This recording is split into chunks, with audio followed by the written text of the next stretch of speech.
Hello, good morning. ഇന്ന് കുറച്ച് സ്നേഹത്തെപ്പറ്റി സംസാരിക്കാമെന്ന് വിചാരിച്ചു.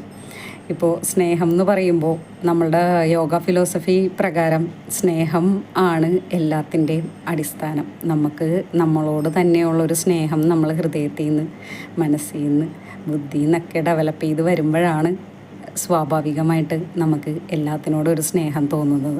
സ്നേഹിക്കുന്നതിനെക്കാട്ടിയും ഇമ്പോർട്ടൻ്റ് ആണ് സ്നേഹിക്കപ്പെടുക എന്നുള്ളൊരു ഫീലിംഗ്. അങ്ങനെ നിങ്ങളുടെയൊക്കെ ലൈഫിൽ നിങ്ങളെ അറിഞ്ഞ് ഒന്നും അങ്ങനെ ഇപ്പം തിരിച്ച് പ്രതീക്ഷിക്കാതെ ആരെങ്കിലും ഒക്കെ ഉണ്ട് നിങ്ങളെ സ്നേഹിക്കാൻ എന്നുണ്ടെങ്കിൽ, അതായത് നിങ്ങളോട് നിങ്ങളുടെ ഉയർച്ചയിൽ അസൂയയില്ല, നിങ്ങളോട് പരാതികളില്ല, നിങ്ങൾക്ക് വേണ്ടിയിട്ട് ഇച്ചിരി സമയം എപ്പോൾ വിളിച്ചാലും ഒന്ന് ഓടി വരാനോ അല്ലെങ്കിൽ ഒന്ന് ഫോൺ ചെയ്താൽ നിങ്ങളുടെ മൂഡ് സ്വിങ്സ് പോലും ഹാൻഡിൽ ചെയ്യാൻ കഴിവുള്ള ആരെങ്കിലുമൊക്കെ നിങ്ങളുടെ ചുറ്റും ഉണ്ടെങ്കിൽ ഒരിക്കലും അവരെ മിസ് ചെയ്യരുത്.